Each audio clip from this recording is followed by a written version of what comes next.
नमस्कार, मी ऐश्वर्या अटवार लोक निर्धार चॅनल मध्ये स्वागत करते। सांगली जिल्हा कारागृहातून 80 कैद्यांचं कोल्हापुरात स्थलांतर करण्यात आलं आहे।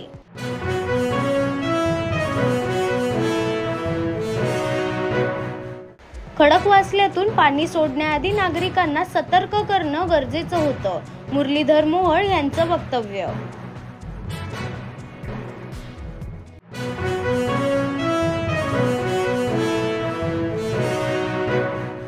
ऑलिम्पिक क्रीडा स्पर्धा पॅरिसमध्ये।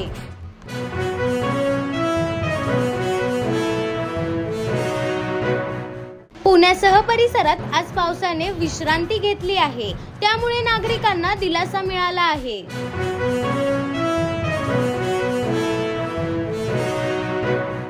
कारगिल विजय दिनानिमित्त पंतप्रधान नरेंद्र मोदी यांनी आज कारगिल युद्ध स्मारक येथे या युद्धात भारत मातेचे रक्षण करताना बलिदान दिलेल्या शहीदांना भावपूर्ण श्रद्धांजली अर्पण केली।